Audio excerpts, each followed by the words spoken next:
Okay, welcome back, Pacific Legends Unleashed. Oh, yeah. Yeah, so it's good to be back, isn't it? Absolute pleasure. Here in the studio. Yeah, here to talk about my boy, Gets the adrenaline pumping. Ed Hillary. We've spent about half an hour trying to plug microphones in. Yeah, that was mentally draining. If you think climbing Everest is hard, Yeah. try plugging some microphones that actually work. But here we are. We've done it. Yeah, I mean, I'm sure some of the listeners probably prefer it if your microphone was unplugged. No need. Okay. What did we finish up last time with? Well, we finished up on top of the world, actually, personally. Literally? Yeah, Or Edmund Hillary literally finished on top of the world with Tenzing Norgay. They Yep. just climbed the big dog, Mount Everest. Yep. And one of the things they did is, just before they left, Hillary picked up a couple of rocks and put in his pocket to take home. just needed a bit more weight for the trip Yeah, down? he thought, man, this is easy. Why don't I make my pack a bit heavier? I'll just grab a couple of boulders, whack them in there. Well, that wasn't a scientific thing. He just wanted a memento. To be honest, he probably put them in Tenzing's Tenzing's, pack with him when he yeah. wasn't watching, eh? Tenzing wouldn't have noticed, though, No, as we'll talk about today. Guy was an absolute unit. he's a machine. Yeah. When you mentioned rocks just then, I asked about the science, because on one of the earlier Swiss expeditions, Yes. one of the Sherpas was tasked with carrying some rocks down from very close to the summit, because they got within 230-odd metres of the summit. Yeah. And he thought, bugger this, that's a bit heavy for me to carry down. So he tips them all out when the Swiss aren't looking, gets down to base camp, chucks a few rocks from base camp, thinking no one will know the difference. And then in the lab, they're sitting there scratching their heads going, like, what's wrong with these rocks? They don't look any different. You hope the Swiss didn't see that because, mate, they have no sense of humour, those guys. They would not have been amused. I loved it, though, just that the Sherpa had no idea of, the scientific utility of what was happening. And yeah. Yeah, reminds me of old Robert Falcon Scott trying to bring back his rocks from the South Pole. Yeah, bit of a Luddite. Died in the process. Got to get these rocks back. They're so impressive. Yeah. But back to Yetis, which we'd like to focus on a bit more. When I was walking to Everest Base Camp the other day, we stopped in at this monastery. I think it was in Tengboche Monastery. And it's pretty cool because it's just monasteries in the mountains. And you walk in, and the first thing you see in this glass case is a Yeti skull. A skull? Like a Yeti skull, yeah, Okay. and a Yeti finger. How did this not come up last time when I I was don't know. talking about Yeti scalps? I just got carried away. And I remember just being blown away. I'm like, I can't believe these guys have physical proof of the Yetis. Yeah, because you probably didn't know that Yetis existed. No, I didn't. No, and they're telling the truth because they're all monks, and the monks just don't lie. Mm. Anyway, I was in that monastery, and we had a little bit of a meditate. Got my meditate on. Yeah. And I didn't realise, but I'm really good at meditating. I meditated so well that I fell asleep, and when I woke up, my whole group had gone. Yeah, right. So I was deep in Yeti spiritual dreams there. So what I'm trying to say is Yetis are real. Right. Prove me wrong. Okay. Well, you did. I feel like the burden of proof is probably on you still. But I'm going to back up my boys from Tengboche Monastery. I'm not even convinced you've ever been there. They have got, I'm pretty sure there's a cake shop outside as well. I got a really nice cake around there. Story's getting real flimsy. And then I went into the monastery. Anyway, let's focus in on our Pacific legend. This is by far the worst start Ed Hillary. to any episode. He would be proud. As we've said, we left and the boys had made it to the top. It was a bit of a struggle, but they got there. They're pretty stoked. So they spent 15 minutes on the top. They took a bunch of photos, and then they started heading down. And Can you remember what Tenzing was wearing on top, by the way? He was wearing a blue jacket. Was he? Yeah. What else? A hat. Anything around his neck? Yes. Prayer flags. He did have prayer flags. He had a necklace. He had a scarf Yes. that was red. Yes. Just a quick pop quiz there. Oh, no, okay. I will come back to that later. It is. Yeah, anyway, so they were up there for 15 minutes, time to go down. Got bored. And they were heading back to the South Col where the support crew was, like George Lowe and all the boys with the tents, and that was kind of safety. And they managed to make it down to the South Col without too many issues. And when they returned to the South Col, primary school teacher, Kiwi George Lowe, was there, and he said, "How did it go, Ed?" And Hillary replied, with his big wide grin, "Well, George, we knocked the bastard off." Yeah. Just a bit of casual, as Donald Trump would say, locker room chat. Just a bit of casual banter from the Kiwis. But the interesting thing is Ed thought it was just, between him and George. No one else is going to hear him say that. Yeah. Turns out that quote went around the world, very famous, and Ed was a little bit embarrassed about this because he used the word bastard. So Yeah, it's pretty rough. yeah, Can we say that? we'll probably bleep that out if we can be bothered. Okay. So anyway, Chuck a pig noise over the top. yeah, they had a little hot drink, a bit of hot lemonade, once they got back to South Cole, and straight into the tent for a nap, as you would expect. Sorry, hot lemonade. Yeah, Is that a thing? yeah, man, like hot raro, hot lemonade. You just whack it in a pot, Okay. get it on the cooker. Well, I don't Take your boots off the I cooker don't and put a put- pot on. gross stuff in my mouth as a rule. Anyway, the next day they headed down to Advanced Base Camp. And at Advanced Base Camp is the rest of the crew, like John Hunt, who's in charge of the expedition and everyone else. And no one there knew the outcome of the climb, if they'd made it or not. Because there's no technology, there's no ways of communicating. And just after 2 o'clock, 5 small figures appeared, plotting. Yetis. There was no sign of jubilation. So John Hunt's heart sank, right? He's thinking it's unsuccessful. Yeah. They haven't made it. But it's just a classic New Zealand move. What a prank. You don't want to get overexcited. You're not going to make a big deal out of it. Sure, we've climbed the biggest mountain, but we're not going to go Yeah. high-fiving anyone. Yeah.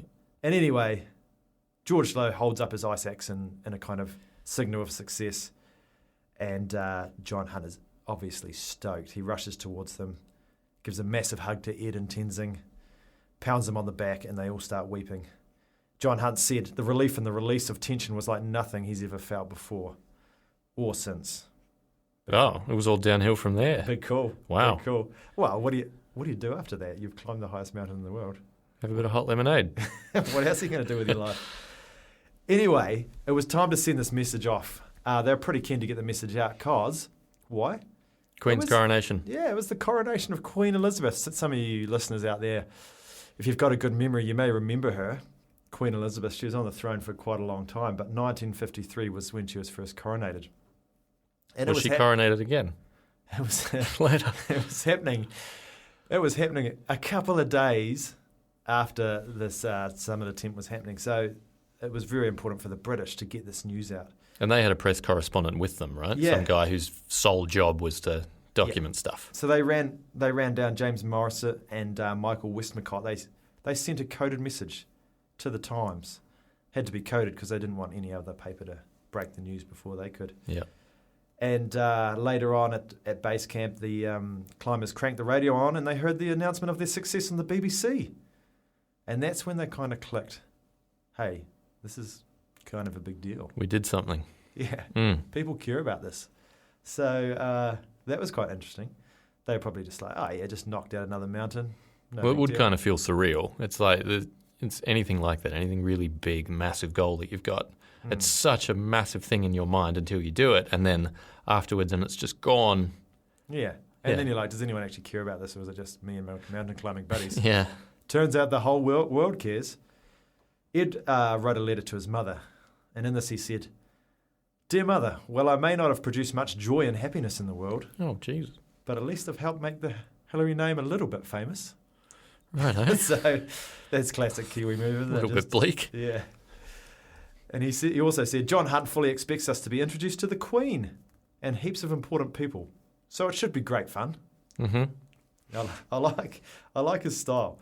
Every time you read letters from, the past, really, any sort of time, they always sound so kind of blunt, and there's no affect in them for even something as massive as that. It just always is so, short and sharp. And So the boys got to the top of Everest on the 29th of May. Queen Elizabeth II was coronated on the 2nd of June. hmm So as the throngs of people lined the procession route for Westminster Abbey and the coronation, news rang out on the loudspeaker that the first ascent of Everest had finally been achieved by 2 members of the British expedition team. They didn't actually say that they weren't British. Yeah. Oh well. But the royal family was pretty invested in the expedition because Prince Philip, you may remember him, he was the patron of the expedition, and he had a kind of met them all before they left. John Hunt had visited the palace before leaving for Everest to brief the Duke of Edinburgh on his team's plans. So straight away the Queen sent congratulations to the climber, as well as another guy you might remember called Winston Churchill. He was pretty happy too. She sent congratulations to Winston Churchill. No. They both sent congratulations to the climbers. Yep. And Ed made the comment, wouldn't Mallory be pleased if he knew about all of this? No. He didn't know about it because No, he he was died dead. trying to do it. He was so dead. So once they were back at base camp, there was a lot of sleeping going on. The boys were absolutely cooked. So they were sleeping, 12, 14 hours a day just in their tents trying to recover because it was a massive, effort to get to the top. But eventually they kind of got out and they got down to Kathmandu and there was a load of journalists waiting for them. Like the media had gone crazy. But the silly thing is the world became obsessed with the idea of who got there first. Was it Hillary or was it Tenzing? Mm. And this was a question they were asked many times. Both of them found the question quite embarrassing and distressing, and they didn't want to discuss it at all. Hillary and Tenzing, they signed a statement that they'd reached the summit almost together, in brackets. That's just fanning the flames.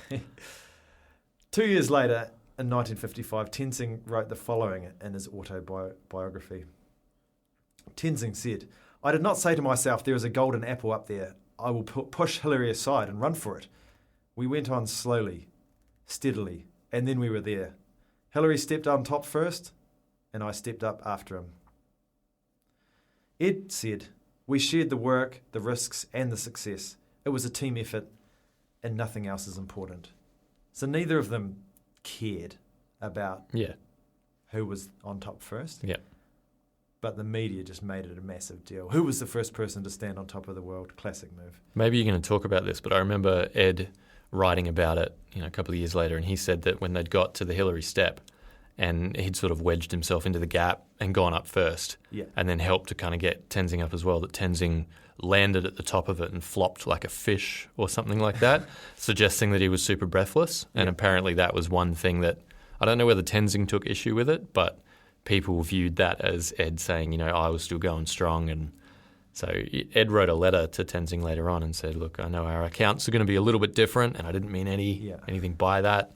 But they had huge respect for each other, and none of that stuff really got in the way of any of their... Yeah, I can understand that, because often when I write in my memoirs about this podcasting, I often say that I'm carrying the team a lot, and you were just... Fish-like? Yeah. Yeah, flopping around. You flop onto the microphone like a fish. Spit some words out that don't really make sense. Yeah. Anyway, the other thing was, once they got down, all the attention was paid to Hillary and Tenzing. And this kind of irked the other climbers, because you've got to remember this was a massive team effort.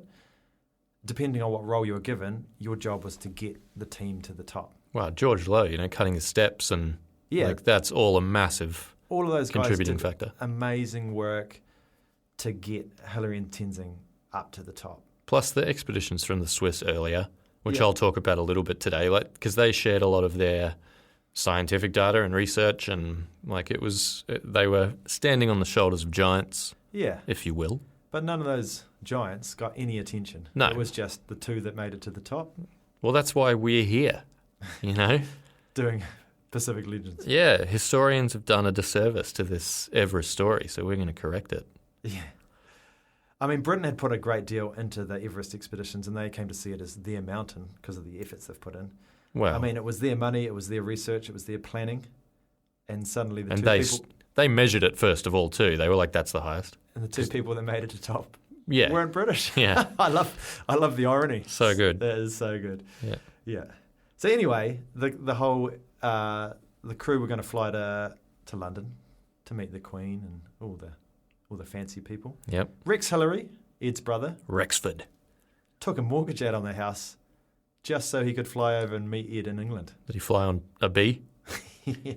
Roped them all together. I just imagine Mush. Just leaving the bees behind. They just running amok. Absolute carnage. When he comes back, just the bees have just taken over the farm. Drunk on their own honey. So it was great for the boys. They got to England and they just couldn't believe how much they were overnight celebrities. Ed and George enjoyed their wild colonial boy image. Mm-hmm. And they commented that their diet was now restricted to champagne and smoked Scottish salmon. What fancy. So they were living the high life. Yep. The whole team, including Hillary And their family members were invited to Buckingham Palace, where Hunt and Hillary were knighted. Tenzing Norgay was awarded the George Medal. Yeah, because he can't be knighted. Yes, because he's not a person of the White British man. Empire. Yeah. Is that right? Yeah. A little bit controversial, but those are the rules, aren't they? Yeah, not a part of the Commonwealth. And He was probably stoked on that, to be honest. yeah, fair enough. So it always felt like Queen Elizabeth had a bit of a soft spot for Ed Hillary. Later in life, Ed was made what's called a Garter Knight. This is in 1995. And that's kind of like one of the highest achievements you can have, because there's only 24 living members that can be a Garter Knight. So you get knighted, but this is like next level knight. Do you mean that at any one time, only 24 people who are alive can be a Garter Knight, and then one dies? Yeah, and then another one gets in.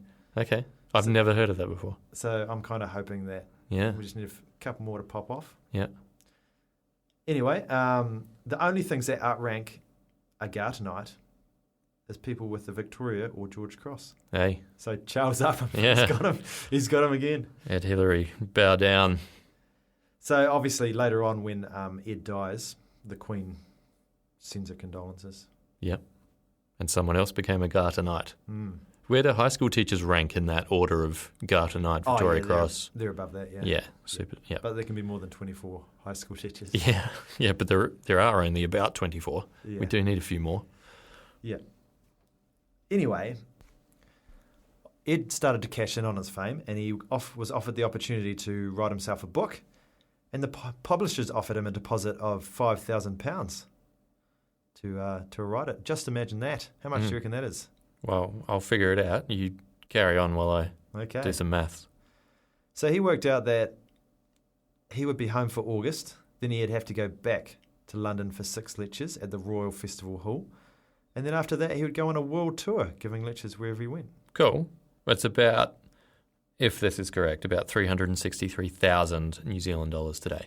For £5,000. Yeah, back in 1953. That's not bad. He's done all right for himself. Yeah. That could be wrong. Yeah, so it's good to see him actually starting to make some money off his newfound fame. Yeah, because in the last episode, you were talking about the fact that mountaineering and that sort of outdoor recreation, that's not a massive industry in the 1950s. No. So even though you've climbed Everest, how are you going to make money now? Yeah, true. Write a book? It's the only way. Mm. Do a podcast? Yeah, yep. Too soon. Anyway, so Edmund Hillary and George Lowe, they flew to Sydney, Australia, 5th of August 1953, and they thought they might be able to sneak in a few quiet days. But instead, they were welcomed with a civic reception. Yeah. Did they get mugged by 8 men in North Ryde? No, they didn't. Oh, just me? Just you. Yeah. But they were constantly pursued by reporters. And quite a lot of the questions that Ed was fielding was about his love life. They thought it was a very important matter, not about Mount Everest. No. And he had received a number of proposals of marriage since he and Tenzing climbed Everest. Many aspirants sent along their photographs, and one even asked for him to return her picture if she wasn't successful, which he did. Yeah. That's nice. Yeah, that's good. Because he was like, wasn't the whole expedition kind of inexperienced with women? Yes. Like he'd had one serious relationship, I think, and yeah, I think like a few of them.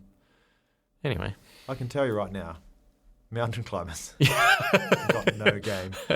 Yeah, very good at climbing mountains, but when it comes to chatting up the ladies, yeah. But I think that group in particular was like pretty famously, inexperienced. Well, they weren't going to find any up Mount Everest. That's for No, sure. that's why they went looking for Yetis. Maybe some female Yetis.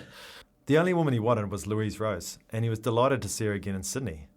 But he just couldn't find the confidence to propose to her because he's such a shy dude. Yeah, a lot of the letters, when he was off to Everest the first time, that 51 expedition, when they were sort of courting and they had their little fling, they show you how vulnerable he was and just how much confidence he lacked. He was always saying things like, "I'm really quite fond of you," and just, I can't wait to spend more time with you, but never went that step further and was like, "What do you reckon?" Yeah, it's just so funny that he's so courageous when it comes to climbing a mountain. Yeah. Anyway, he was staying with her parents one time, and it became pretty obvious that he had feelings for Louise.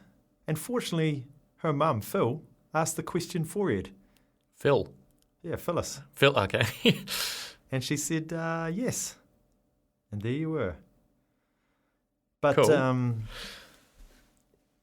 After the question was asked, Ed and George went away on another tour like the rock stars they are. Yeah.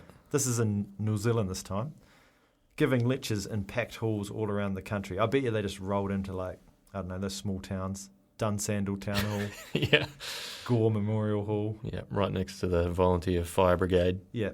Cancel the badminton tournament, guys. Got Ed and George coming in to give some talk about some climbing a mountain or something. Leave your jandals at the door. Yeah. So Edmund, Hillary and Louise Rose were married in 1953 on the 3rd of September. Louise's 23rd birthday. Oh, I didn't waste too much time then. And great planning. He can do his wedding gift and her birthday present all at once. Yeah, perfect. You know? But end of May to September. Like, he was pretty quick. Yeah. Yeah. Guess who the best man was? George Lowe, Oh, how'd you know that? I guessed. What about Tenzing? No, wasn't he hanging out back? He was back in Nepal. Yeah. As they left the church, they walked under an arch of crossed ice axes held by New Zealand Alpine Club members. They did receive a telegram from Tenzing Norgay. Mm-hmm. He said, "Where was my invite?" Yeah, he got fired up. He was a famously angry guy. Man, he held a grudge. He was pretty stoked for them. The morning after their wedding, Ed and Louise flew out of Auckland with George at the third wheel No, I think Louise was the third wheel of anything. on a 5-month lecture tour around England, France, Scandinavia, Belgium and Italy. Man, what a honeymoon. Yeah. A 5-month lecture tour. Let's do something romantic, like listen to me tell the same story over and over. They told the Everest story 12 to 15 times a week. Oh, I can't think of anything worse. The audiences were exhilarated.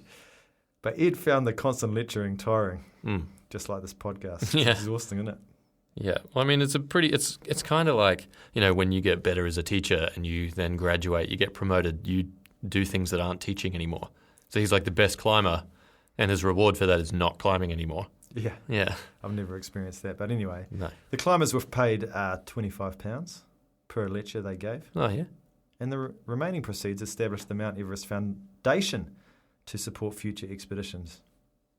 There you go. Someone was taking a cut. Mm-hmm. We made out that... We made out. we made noises that Ed was memory of that. He was making a lot of money out of this whole shenanigans. Well, from his book deposit. But he had to borrow money to pay Louise's airfare to Britain. What? So he can't have been that rich. Yeah. Who knows what happened to that money from the book? Yeah. Maybe it went on the bees Straight to the bees. or the greyhounds, Mm. just like his granddad. Yep. Anyway, New Zealand Alpine Club. Let's talk about them for a second. Because they had received permission from the government of Nepal to send an expedition to the Barren Valley, which is east of Mount Everest, in 1954. Within the Barren Valley, there's this big mountain called Makalu, which is 8,475 metres. It's in the top 10. Mm. It's just over the hill from Everest. Yep. And they chose as the expedition leader Ed. Why would you not? And he was very keen and he was reluctant to let the Alpine Club down. So on the 25th of March, George Lowe, Ed Hillary, off to the Himalayas again. 3 of the expedition had all been on the Everest trip. There was Hillary, Lowe and Charles Evans. Evans and Lowe led surveying groups around the Barren Valley. Obviously this is really important because they were looking at a way to climb Makalu, which is one of the biggest mountains in the world. No one had been up there before. And the Kiwis, Ed, Jim McFarlane and Brian Wilkins, were on a 4-day reconnaissance mission of the Barren Glacier. On this mission, Jim McFarlane and Brian Wilkins set off one afternoon and Ed was waiting for them. And then they didn't turn up. Ed became really worried about their lateness. And then eventually Wilkins arrives and he's bleeding from his face. That's a red flag. Yeah, something's not right, eh? Yeah. He staggers into camp with the news that they'd both fallen into a crevasse. And Jim McFarlane was injured and he was still trapped in there. So Ed, being the leader of the expedition, obviously really worried, he rushes out and he off into the darkness and he finds some Sherpas to help them attempt a rescue, but they couldn't get Jim out. And Ed actually cracked some of his own ribs in the process of trying to rescue Jim. So in the end, it was getting really dark. They decided to lower down some sleeping bags and said, just get him these for the night, we'll come get you in the morning. So was Ed down there as well? What did he get up? No, he was out of the crevasse. He cracked his ribs getting back up, right? Yeah. He tied himself and incorrectly. tried to get down there, couldn't get to Jim, couldn't help him, got pulled out, and in the process cracked a rib. Yeah. And we all know how sore a cracked rib is. It is brutal. Yeah. 5 o'clock the next morning, Ed and Brian Wilkins start back up, and they get to the crevasse and they call out down into the crevasse, and they're overjoyed to hear the reply that Jim was still alive, but he was very weak and cold. He wasn't able to get into the old sleeping bag, so... Oh, wow. Pretty chilly night. Wilkins eventually was able to climb down with a harness, and after several attempts, they managed to bring Jim to the surface, but his hands and feet were very badly frostbitten. Yep. They made a stretcher out of 3 pack frames and an air mattress, and 5 Sherpas carried him over the moraine. Ed and Wilkins took turns at being the 6th person on the stretcher. Eventually, Jim McFarlane was carried back to base camp at 16 kilometres in 4 days. The expedition doctor, Mike Bull, with help from Charles Evans, looked after him until he recovered enough strength to walk out. While they were back at base camp, Ed became bored with inactivity, as you do, even though you just rescued your mate from certain death. You got a cracked rib. And get out and do stuff. He was convinced that, the old cracked rib, it's healing okay. It's time for me to jump on another wee trip up the valley on an attempt on Muckaloo. Why don't I just get on this? No big deal. No. So he climbed up to high camp, which is 6,700 metres, with his mate George Lowe. And they did a bit of reconnaissance up there. And as they were about to push on further and go higher, disaster struck. Ed collapsed. He fell face down into the snow. When he recovered consciousness, George Lowe was tying him to a stretcher. He was severely dehydrated, and turns out he had lung damage from his cracked rib. Everyone was needed to help carry Ed down, so the chance to climb Muckaloo was gone. I feel like it, in retrospect, may be a bad idea. Yeah. To climb that with a cracked rib. Yeah. He probably underestimated that... I wonder if he overestimated himself. Yeah. He was a bit bulletproof at this point. Something that you constantly do. The other problem was that he had a bit of a recurrence of the malaria that he'd got while he was in the Pacific during World War II. Yeah. So he kind of got down to base camp and eventually recovered and was able to get out to India. So Hillary's illness made the headlines everywhere because he's a very famous guy, and he was pretty sick. John Hunt was actually asked to write an obituary for him. That's how close they thought he might come to dying. Yeah. Luckily, he never had to use it, and Ed survived. Ed later described his decision to push on and climb with that group after he cracked his ribs as unbelievably stupid. But he took a lot of pride in the success of the other members of the expedition and what they achieved in their surveying. While they were there, 23 peaks were climbed. 19 of them were over 6,000 metres. And the 2 rescue operations were pretty outstanding That's a lot of climbing, eh? From the crew. But this was the last time that Ed would do any climbing in the Himalayas. Because in 1954, his first son was born, Peter. Oh, hey, Peter. So, life is changing for Ed. Yep, family man. Why don't I just leave it there? Okay. And you come on in. Yeah, well, we've focused a lot on Ed Hillary. Yes. He's the title character in this series. Yes. But he would be probably one of the first people to make it very clear, that he didn't get to the top on his own. You talked about the controversy of who was first and how they didn't really care about it. He obviously had a pretty dedicated and capable team, but there was only one person who actually stood on the summit with him, and that was Tenzing Norgay. So I want to devote a bit of time to old Tenzing and the Sherpas in general. Please do. And if Ed was alive, I don't think he'd really want it any other way, because he devoted a massive part of his life to the Sherpas and their Himalayan communities. And so we can't really tell his story without telling part of their story, at least. That's fair. Can we? No, we can't. Yeah. So if you ask the average person what a Sherpa is, what description do you reckon they would give? A guy carrying a big bag. A bag carrier? Yes. Yeah, tour guide? Yes. Something like that. I think most people are surprised to know that Sherpa doesn't actually describe a job, but a people, an ethnic group. And they come from the mountains of Tibet and Nepal, particularly in the east. And the word Sherpa, which is pronounced more like Shawa in Tibetan, yes, actually means something close to Eastern people. And one of those eastern areas is actually the Rolwaling Valley. Yeah. So it's both a Yeti and Sherpa stronghold, historically speaking. Were they enemies? The Yeti and the Sherpa? Yeah. Yeah, well, the Sherpa came out on top. And it's, they couldn't find any Yetis, could they, apart from in Tingbache Monastery? No, they completely destroyed all trace of the Yetis. But, it's incorrect and ignorant. But the word Sherpa does now often mean, or it is often used to refer to mountaineering guides. Ed Hillary once described the Sherpas, though, saying they are a remarkable group of people. Mostly small in stature, they're amazingly strong and tough with an outstanding ability to perform effectively in thin air at high altitude. When I first met them 50 years ago, their life was a harsh and uncomfortable one, which they dealt with in remarkably philosophical fashion. They had an outstanding sense of humour, even in the most unpleasant conditions, and a strong community spirit, which gave them a remarkable combined strength. Nice. And so that's it's a superficial description of the Sherpas, and it comes from a Western perspective.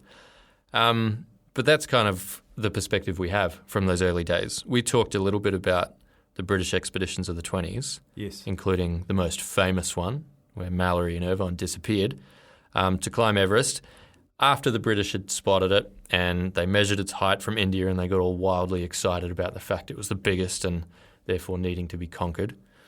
But it was actually a Scotsman, yes, Alexander Kellis, a chemist, who towards the end of the 19th century took an interest in the effects of high altitude on the human body. So he was a bit of a pioneer in that field. He went to the Himalayas and employed local people to help him, and very quickly realised how incredible they were in those conditions. And so set about giving them some sort of formal training, like improving their technical climbing skills and, sort of adding to their natural advantages that they already had. And that was to help him, but also to help future expeditions like those of the British that would come in the 20s. And so those early expeditions of the 20s would ultimately go on and change life for those Sherpa communities forever. Oh, yeah. As Kellis had, discovered immediately, the natural physical abilities of the Sherpas made them basically indispensable for anyone who wanted to do any serious climbing in the Himalayas. And when I say natural abilities, I actually mean they're genetically superior at higher altitudes. Mm-hmm. There was a study from the University of California, 2010, and it found that a large part of the Tibetan population carry a modified version of a gene, and that gene is sometimes called the super athlete gene. It helps your body transport oxygen way more effectively than it does in the normal population. So when they get to those high altitudes, they're pretty resistant to altitude sickness, and they're just way stronger at that altitude. Oh, yeah. Because at the top of Everest, like the effective oxygen levels are about 1/3 of what they are at sea level, or close to sea level. So if you can transport oxygen more effectively, it doesn't matter so much that you're getting less of it through the blood. It can be pretty helpful to have a super athlete gene in your back pocket. How do you get those? They're available at all major pharmacies. Okay. Yeah. One other important point to note when discussing early attempts on Everest is that, it was impressive and all that the British were the first to get to the top, but the deck was kind of stacked in their favour from the get-go, because at first, like prior to the end of World War II, the most practical way to get to Everest was to enter Tibet via the Indian town of Darjeeling, which really was an English town in India. It was a pretty small place, but upper-class Brits would go there, and they thought they were explorers. They'd prance around in their little safari outfits and head out, into the intrepid wilds to stake their claim at fortune. And by the 1920s, partly due to the genetic adaptations that I've mentioned, but partly due to the pioneering work of Alexander Kellis, the Sherpas were pretty well established as the experts that you needed if you were going to do anything significant. Ideal. And to add a sheen of professionalism to the burgeoning Everest industry, which was starting to explode around Darjeeling, in 1928, the Himalayan Club was formed. Oh. Now, this club aimed to assist Himalayan exploration and travel by publishing detailed descriptions of Himalayan routes and formalising the system by which expeditions recruited and selected Sherpa staff as porters and guides. Yes. To do this, though, they had to maintain a pretty comprehensive written record of each Sherpa's experience and their contact information.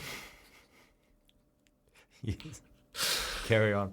This system basically helped them to recognise but also catalogue the ability and experience of the various Sherpas who were going out and climbing in the hills, and it was a pretty significant factor in creating a lucrative or sometimes lucrative profession for the Sherpas. They're profiling them. Pretty much, yeah. And it was like a LinkedIn bio, and you could get headhunted if you were. What have you climbed?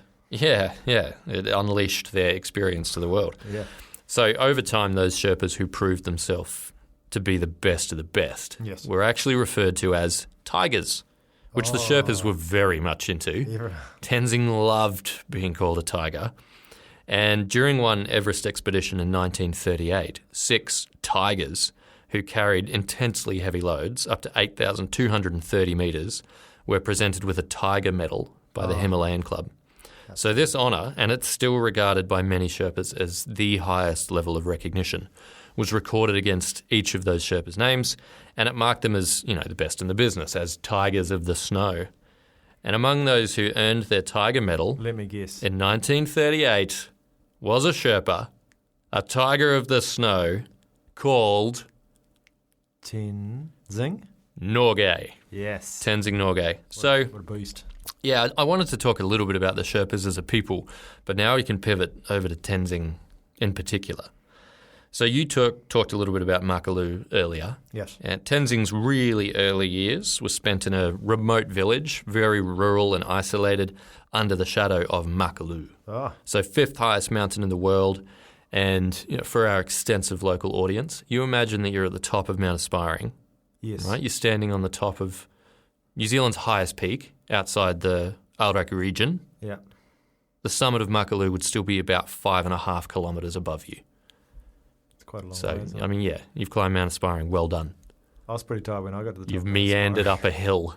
You probably helicoptered halfway up just to skip the tricky bit. All right, mate. We were going to, but it was too windy, so we had to walk the whole thing.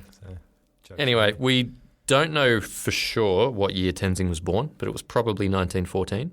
His mother recalled that he was born in late spring, and he liked to tell people that he was born on the 29th of May. Year of the Tiger. Well, that's the date he and Hillary summited Everest. Oh, yeah, nice, yeah. Which is a little bit cute, or it's just a coincidence and it's true. He summited on his birthday. Well, that's what he was telling other people. But when he would say that, he gave a little smile. So I think he was being a little bit cheeky. But, May, spring, it checks out. So it could be. He also wasn't called Tenzing Norgay either. What? No. He was born Namgyal Wangdi, Okay. named as most Sherpas were by a local lama. And just for those who... A llama. Yeah. Like the animal. Yeah. Well, if you, like a lot of people, find it difficult to tell the difference between llamas and alpacas, Yes. llamas can name human babies. Yeah. Alpacas Can't. talk at all. Yeah. So that's one of the key differences. So young Namgyal Wangdi, Yes. much like Charles Upham, was a poorly child. Okay. He was physically weak and prone to illness, always getting sick.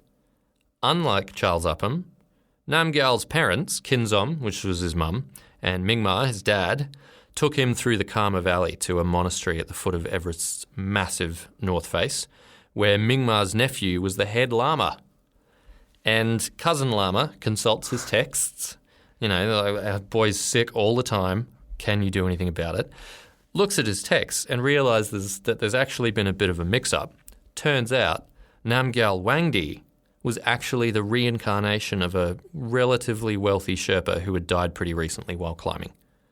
So no wonder he was feeling a bit off and would get sick a bit because he wasn't even himself and he couldn't be called Namgyal Wangdi anymore. Yeah. He had to be called Tenzing Norgay, which apparently means wealthy or lucky follower of religion. Now, if you're not quite sure about that sequence of events and how it all fits together, neither am I. I'm still confused about the llamas. Yeah, I'll show you some pictures later on. Okay. Anyway, apparently everyone's absolutely stoked with this name change. Most of all Tenzing Norgay, who, after he realised his new identity, that he was the reincarnated embodiment of this other Sherpa, became really strong and, according to one source, rarely suffered any illness after that time. Nice. And I mean, his achievements in later life suggest that he was a pretty robust individual. So maybe there's something to this. Now, if I haven't reached it already, this is probably the point where you're wondering why I'm talking about a heap of stuff that we hadn't. Oh, no, I reached that. Yeah, okay, sorry. Well, I'll just carry on then. I'll just charge ahead. Yeah, okay. Nepal had a pretty well-established socio-political hierarchy. Yes. And it's pretty similar to what was happening in medieval Europe. Like they had a feudal system where wealthy, heavy-handed landowners would sort of rule over these cheap plebs that would work the fields for them. Yeah. And the system that they had included something like serfdom. So you could be tied to the land, basically a slave to that landowner, and you weren't allowed to leave. And Tenzing's family fell under that category. They were serfs to the Zongpen family, and their life was really hard. But one of the Zongpen boys, who was basically a noble, because they were, landowners, they were wealthy, they had a bit of maneuverability and money to do things. One of those boys ended up marrying one of Tenzing's older sisters, who was just a low-down, dirty commoner. And have you ever seen any movies ever? If you have, you probably know that that's going to cause a ruckus, a highborn mixing with the commoner. So long story short, Tenzing and his family flee Tibet. They escape, and they're inspired by rumours of a better life. They've heard that things could potentially be better in Nepal's Khumbu Valley. Grass is always greener, isn't it? Well, yeah, but in this case, the grass was a little bit greener. They were actually pursued through the mountains by the Zongpen family, and they had to seek shelter from Sherpa families who had heard of, how cruel that family was and were willing to actually hide these refugees. Yeah. So after their great escape, they're now living under the great peak of Cho Oyu instead of Makalu. So Tenzing becomes a yak herder. Yes. And while he's shepherding his giant woolly beasts up on these high ridges and pastures, he would gaze up at the towering Chomolungma, known to some as Mount Everest. And at this point, people from the outside world, which was almost completely unknown to these peasant farmers, these Sherpas, they'd sometimes pass through Tenzing's village, or you would hear secondhand stories about them from the next valley over, that kind of thing. And as excitement and traffic around Everest increased, so did the number of Sherpas who had to go on these foreign adventures. Some of them came from the Khumbu region, where they live now, where Tenzing lived, and they would return from those British expeditions of 1921, 22 and 24. And as he was herding yaks and kind of looking at Everest from a distance, Tenzing becomes more and more drawn to the idea of climbing mountains, and Everest in particular. He came to talk about it as his mountain. And as the stories started to filter in and people were talking about what it was like, that just all intensified for him. Judy and Tashi Tenzing, they write about the Sherpas who would go away to climb and return home with those stories, saying, "They brought tales of heroism and great tragedy, the stuff dreams are made of to a young man. Tenzing now knew that his Everest, about which everyone spoke, was indeed his mountain. He was determined to climb it more than ever." What accent's that? Nepali. Ah, okay. Yeah. Definitely sounded different when I was That was there well last, practiced. I spent a long time listening to YouTube videos, and that was pretty good, actually. Yeah, good. Well done. So Tenzing's a charismatic guy. Yeah. He's got a killer smile. Check out any photo of him, and he's flashing this great smile. And he used it to convince a local girl to both ignore her father's advice and the arranged marriage that was kind of set up for her. And the young couple escaped the Khumbu in the dead of night. Nice. Crazy breakout, marching over some of the roughest trails in the Himalayas for a month. Over Mount Everest. Yeah. Over the top. Casual jaunt up it, cartwheels over the top. After their month-long journey, though, they settled in a small town which was outside Darjeeling, and they shacked up there. Tenzing went back to herding. He was herding cows and did a bunch of odd jobs.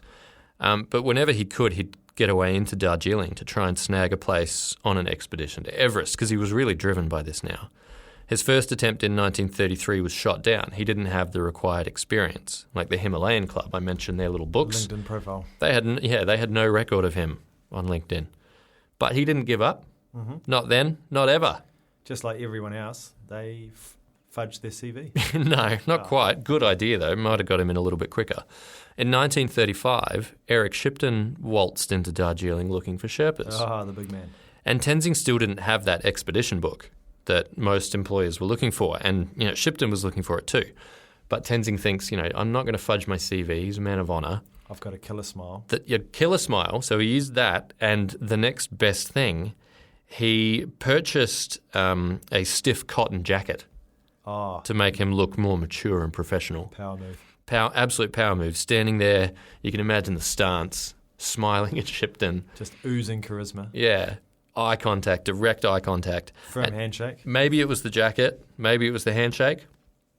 Maybe Tenzing knew how to be attractive when he needed to be. Who knows? It's ironic because we always say that cotton's bad in the outdoors, but... Well, Shipton loved it. Shipton loved his cotton. Yeah. So Shipton's standing there, he's this famous British explorer. Yeah. He's standing beneath the rotunda at the Darjeeling Tea Planters Club, looking at all of the Sherpa applicants, and Tenzing Norgay stands out from the crowd. And it was only a reconnaissance mission, but Tenzing's got his foot in the door. Nice. And he proved himself on that mission to be just supremely confident. Just a tiger. Yeah, a tiger of the snow. He demonstrated no difficulty whatsoever in climbing with heavy loads. They went up to 6,700 metres, so, a long way from the summit. But he just waltzed up, basically. Super athlete gene. Yeah, the gene was... Yeah, they could just see that he was not held back at all by altitude. His cotton jacket and his jeans. Yeah, just reduced the load and up he went. Side note, though, during that trip, Tenzing's father heard he was in the area and travelled to meet him. And Tenzing was apparently absolutely stoked for 2 reasons. 1, hadn't seen his dad in ages, so great to catch up, have a yarn. 2, his dad told him he'd seen a Yeti. Oh. So it turns out they do exist. Further evidence to support your experience. Yeah, I'll back that up. Anyway, Tenzing impresses Shipton so much on that expedition that he's one of the first names put on the list for the British attempt on the summit in 1936. We're obviously a long way from success. We know, it's 53 that they do it. Spoiler alert. Yeah, Tenzing's one of the very few to reach the North Pole. Like, the weather's awful. Heaps of them turn around. He pushes through with a few others. But the weather ended up being so bad that they, had to abandon the trip, turn back. In 1937, Tenzing's off climbing the Garwal, and the following year, Shipton gets the gang back together, but it's ultimately another ill-fated attempt on Everest. So they don't make it. They turn around again. Weather again horrendous. And by the end of 1938, Tenzing, though, based on his experience with Shipton and a few other climbers, he's started to make a real name for himself as a climber. Yeah. And he's got 2 kids, son and a daughter. So he's grown up, he's finding his place in the world, and he's starting to realise his dream of getting closer and closer to the summit of Everest. In the mountain buggy, push them up there. Yeah. But then World War II breaks out. Oh, and, despite Upham's best efforts, climbing wasn't really anyone's immediate priority for a little while. That doesn't mean there wasn't plenty going on for Tenzing, though. Nepalese weren't that involved in it, were they? No, they weren't a huge fighting people. But it took, all of those foreigners who were going through the country and trying to spend their money on Everest, all of that was diverted. All that money and attention was diverted elsewhere. So I mentioned the son. The son died in 1939. Oh, in the trenches. No, the son was 1. Okay. So wasn't called up, but still unfortunately passed away. So the family are understandably broken-hearted, and they had each other at least for support. And in 1940, Tenzing and his wife were blessed with another child, their second daughter. Ideal. So life can go on. Yep. Until 1944, when Tenzing's wife died. Rough. Very rough. And single fathers were not a thing in Sherpa society. So Tenzing knew it would be easy to get a carer for his daughters, but he really felt that he needed a mother. So he returned home because he couldn't do any of what he needed to do without his family. So I'm going to let the authors of Tenzing and the Sherpas of Everest take over here because this sentence is great. They say, "Fate was then to deal Tenzing a good hand, for it was not long after he arrived home that he met up with a Sherpani whom he had known from his first days in Darjeeling, and to whom he had once sold milk." Oh. Yeah, classic move. Laid the groundwork. Edmund Hillary could probably learn a lot from Tenzing in this regard. Sell some milk. Bit of a lesson, for all those young players out there. If there's a girl you like, maybe you're not quite sure how to approach it, you're afraid of rejection, Tenzing knows. Sell us some milk. And I think that's what the young people of today call a thirst trap. Okay. You set the thirst trap by selling them some milk. Bit of a problem, though. Turns out Milk Girl is, or at least was, I suppose, indirectly related to Tenzing's recently departed wife. And some of his late wife's relatives thought that it was a little bit insensitive. Bit on the nose. Yeah, a little bit too soon. Tenzing thought otherwise, though. And again, I've got to quote Tenzing and the Sherpas of Everest here, who say, Tenzing was a quiet and well-mannered man, but he was also a most determined one. And in response to their complaints, he sat down outside his house, sharpening his rather formidable knife, quietly vowing to kill anyone who stood in the way of the wedding. Fair. So That's determination. He definitely needed a mother for his girls, and he was going to take no prisoners in finding one. So the wedding goes ahead after he threatens everyone with his knife. And Tenzing's daughters, Nima and Pem, called Tenzing's new wife Mummy, and she was apparently awesome. Like, everybody loved her, even the people who at first were, a bit standoffish, realised how awesome she was for the girls and for Tenzing. I mean, if I had a knife to my back, I'd probably be smiling along as well. No, she was a good source of strength for Tenzing and the family as a unit. Tenzing climbed a bit through 1946, and it was 1947 where he made the next big breakthrough in his career. There was a really well-organised Swiss expedition heading into the Garwal, and Tenzing wanted to go, desperate to keep climbing, and they wanted to have him. Tenzing wasn't the most senior Sherpa on the trip, though, and wasn't chosen for the initial summit attempts. So that was a bit of a downer. He thought he'd proved himself. But that honour went to one of the veteran tigers of the snow, a guy called Wangdi Norbu. Oh, yeah, Wangdi. Good. Norbu, though, ends up falling and sliding down a really steep slope. It's about 300 metres that he falls, and he breaks his leg really badly. The rest of the climbing party finds him, but they're absolutely shattered, and they don't have enough in the tank to carry him back down. So they set up a tent, they get him nice and comfortable, and they tell him they're going to be back in the morning for a proper rescue. Hot lemonade? Probably, yeah. The elixir that'll get him back to full strength. But he doesn't quite understand what's happening, and apparently thinks that his injury is much more significant than it is, and that they've left him to die. So as night draws in, he attempts to cut his own throat rather than freeze to death.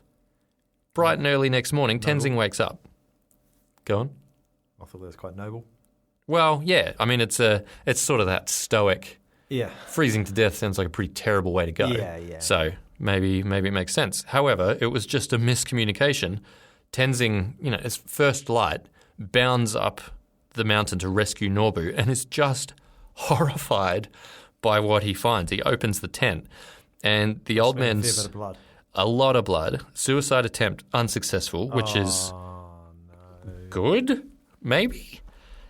So the old guy survives the ordeal, but he never climbed again after this, because it's not like after you cut your throat you can go back to being just like you were before you cut your throat.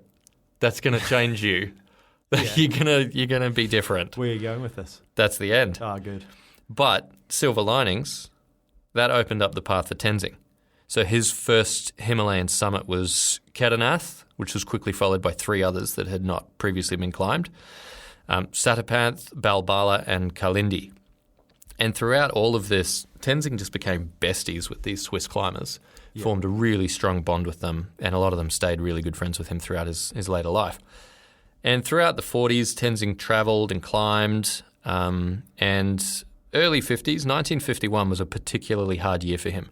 Shipton wanted him on another Everest expedition, the one that you were banging on about in the last episode, Reconnaissance.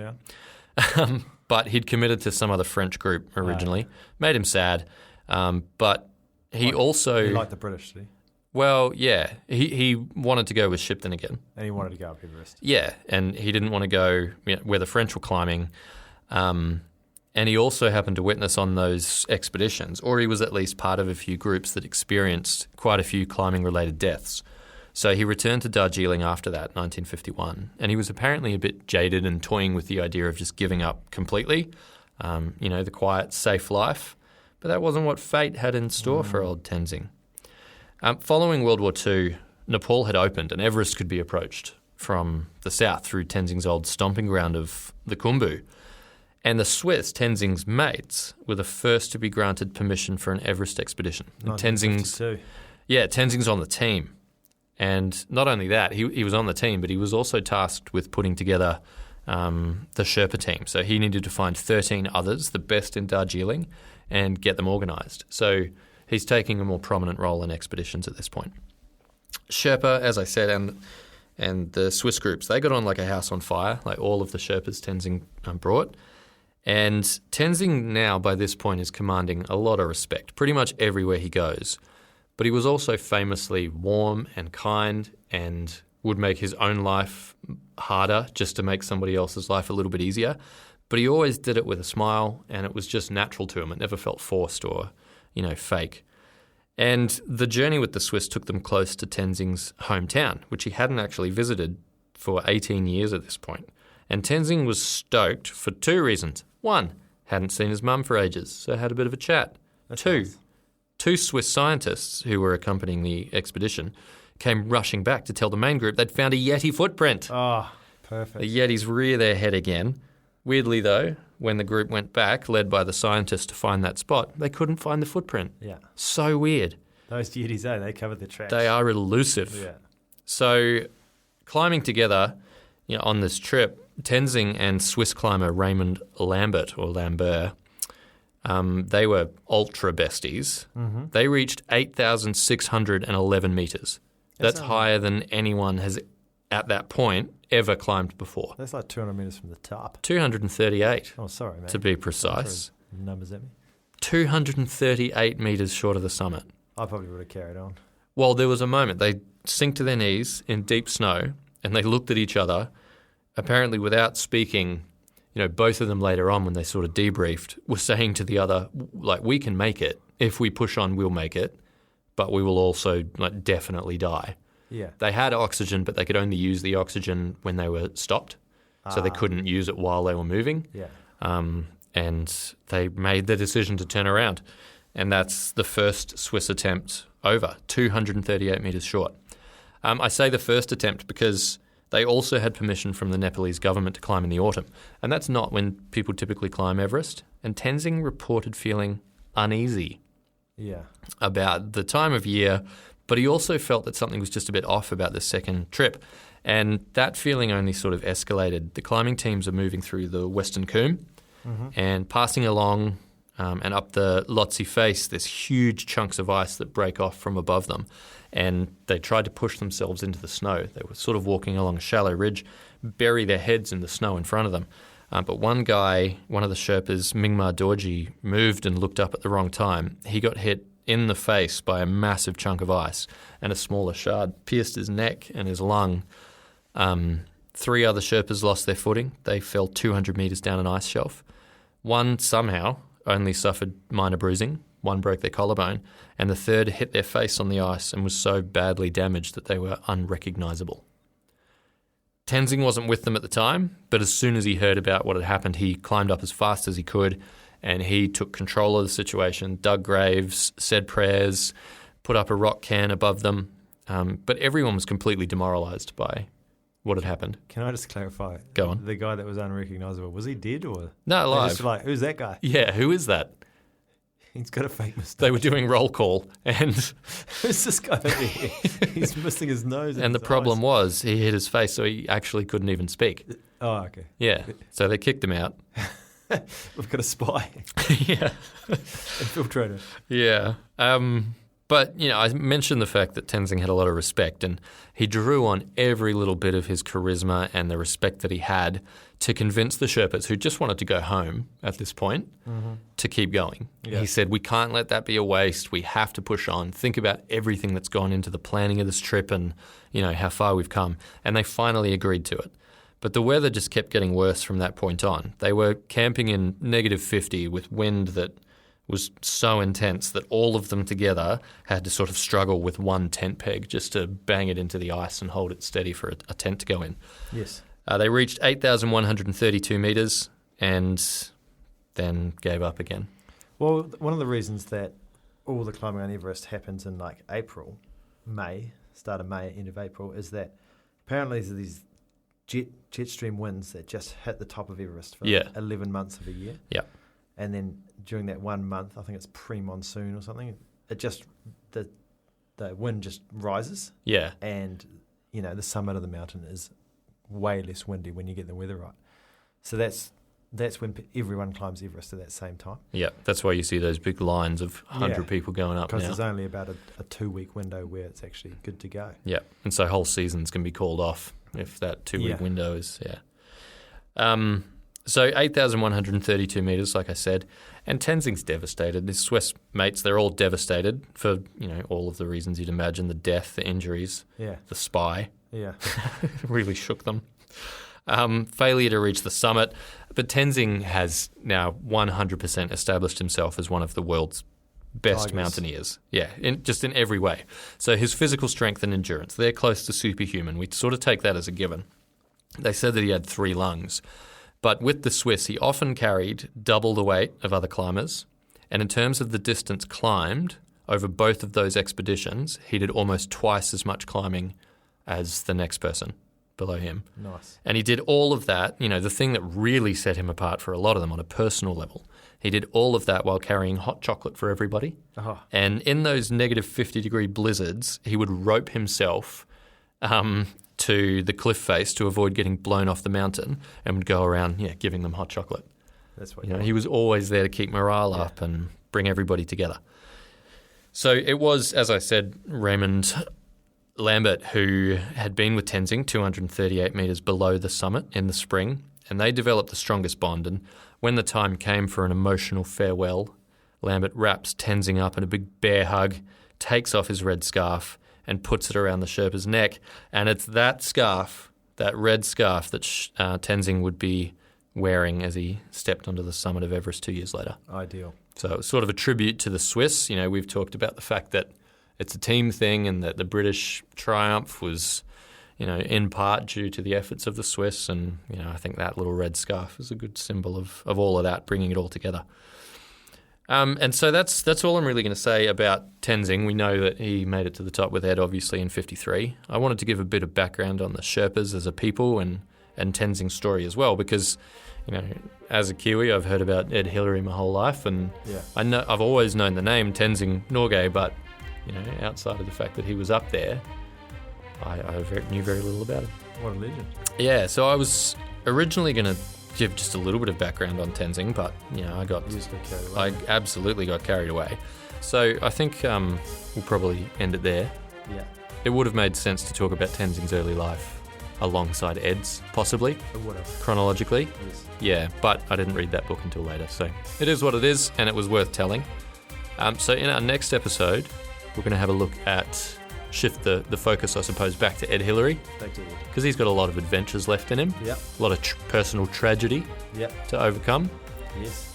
A few more stories to unleash, isn't there? Yeah, I might tell a little bit more about Tenzing's story as well, Yes. because, his life afterwards is interesting, and it's good to acknowledge his contribution to everything, and particularly Ed's life, who, Ed, like I said at the start, spends a lot of his time in the Himalayas. No more time climbing, but No. doing other stuff. Yeah. Giving back. Giving some back. might say. Yep. So that's it. We've unleashed episode 2. Unleashed the story of Mount Everest. Yeah. Ed Hillary, Tenzing Norgay. Yep. So tune in next time for another episode of Pacific Legends. Unleashed.